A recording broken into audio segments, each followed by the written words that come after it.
ನಟಿ ರಶ್ಮಿ ಲೀಲಾ ಬಾಳಲ್ಲಿ ಬಿರುಗಾಳಿ.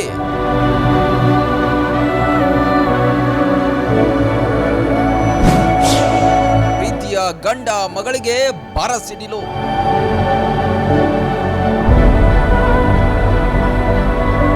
ಕನ್ನಡ ಕಿರುತೆರೆ ನಟಿ ರಶ್ಮಿ ಲೀಲಾ ಸಾವನ್ನಪ್ಪಿದ್ದಾರೆ. ಶ್ವಾಸಕೋಶ ಸಂಬಂಧಿ ಸಮಸ್ಯೆಯಿಂದ ಬಳಲುತ್ತಿದ್ದ ನಟಿ ರಶ್ಮಿ ಲೀಲಾ ಕೊನೆಯುಸಿರೆಳೆದಿದ್ದಾರೆ. ಲಂಗ್ ಸಮಸ್ಯೆಗೆ ಒಳಗಾಗಿದ್ದ ನಟಿ ರಶ್ಮಿ ಲೀಲಾ ಕೆಲ ಕಾಲದಿಂದ ಆಸ್ಪತ್ರೆಯಲ್ಲಿ ಚಿಕಿತ್ಸೆ ಪಡಿತಾ ಇದ್ರು.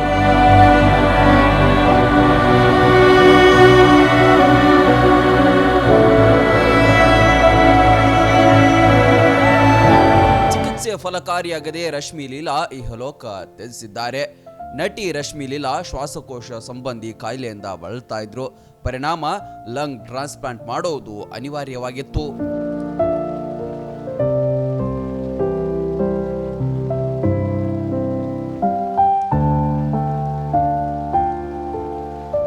ಕಳೆದ ತಿಂಗಳಷ್ಟೇ ಲಂಗ್ ಟ್ರಾನ್ಸ್ಪ್ಲಾಂಟ್ಗೆ ರಶ್ಮಿ ಲೀಲಾ ಒಳಗಾಗಿದ್ರು.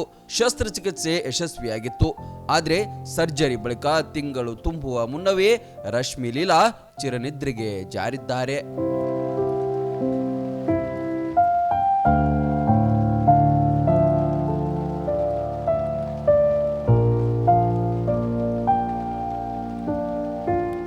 ಬಾಂಧವ್ಯ, ಕಾವ್ಯಾಂಜಲಿ, ಗಗನಕುಸುಮ, ಪಾಪಪಾಂಡು, ಗೋಧೂಳಿ, ಕವಲುದಾರಿ, ಮಗಳು ಜಾನಕಿ, ಕನ್ನಡಿ, ಹೋಗ್ಲಿ ಬಿಡಿ ಸರ್, ಆನಂದ್ ಸಾಗರ್ ಮುಂತಾದ ಕನ್ನಡ ಸೀರಿಯಲ್ಗಳಲ್ಲಿ ರಶ್ಮಿ ಲೀಲಾ ಅಭಿನಯಿಸಿದ್ರು.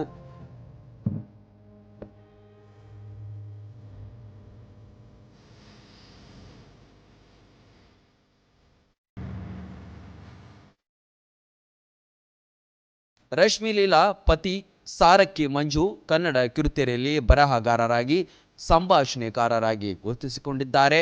ರಶ್ಮಿ ಲೀಲಾ ಸಾರಕ್ಕಿ ಮಂಜು ದಂಪತಿಗೆ ಓರ್ವ ಪುತ್ರಿ ಕೂಡ ಇದ್ದಾಳೆ. ಜೀವನವೇ ಹೀಗೆ, ಯಾವಾಗ ಬರಸಿಡಿಲು ಬರುತ್ತೋ ಗೊತ್ತಾಗಲ್ಲ.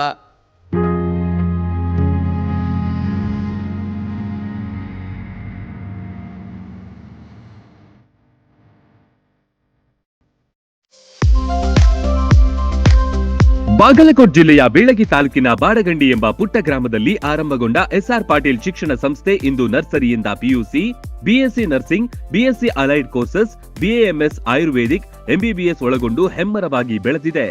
ಪಿಯುಸಿ ವಿಜ್ಞಾನ ವಿಭಾಗದಲ್ಲಿ ಸತತ 2 ಬಾರಿ ಜಿಲ್ಲೆಗೆ ಹಾಗೂ 4 ಬಾರಿ ತಾಲೂಕಿಗೆ ಪ್ರಥಮ ತಂದುಕೊಟ್ಟ ಹಿರಿಮೆ. NEET, JEE, KCET, banking, CA foundation ಕೋರ್ಸ್ಗಳಿಗೆ ವಿಶೇಷ ತರಬೇತಿ ಒಂದೇ ಸೂರಿನಡಿ ಲಭ್ಯ. ಉತ್ತಮ ಹಾಸ್ಟೆಲ್, ಗುಣಮಟ್ಟದ ಊಟ ಉಪಹಾರ, ಮಕ್ಕಳ ಸರ್ವತೋಮುಖ ಅಭಿವೃದ್ಧಿಗಾಗಿ swimming pool, indoor outdoor stadium, gym, music class, ಚಿತ್ರಕಲಾ ತರಬೇತಿ ಸೇರಿದಂತೆ ಅನೇಕ ಸೌಲಭ್ಯಗಳಿವೆ. ನುರಿತ ಬೋಧಕರು, ಲ್ಯಾಬೊರೇಟರಿ, ಶಾಲಾ ವಾಹನ, ಸುರಕ್ಷತಾ ದೃಷ್ಟಿಯಿಂದ ಸೆಕ್ಯೂರಿಟಿ, ಸಿಸಿಟಿವಿ ಅಳವಡಿಸಲಾಗಿದೆ. ಹಚ್ಚ ಹಸಿರಿನಿಂದ ಕಂಗೊಳಿಸುವ ಕ್ಯಾಂಪಸ್ ವಿದ್ಯಾರ್ಥಿಗಳ ಮನಸ್ಸಿಗೆ ಮುದ ನೀಡುತ್ತೆ. ಅತ್ಯುತ್ತಮ ಶಿಕ್ಷಣಕ್ಕಾಗಿ ಇಂದೇ ಸಂಪರ್ಕಿಸಿ ಬಾಪೂಜೆ ವಿದ್ಯಾಸಂಸ್ಥೆ.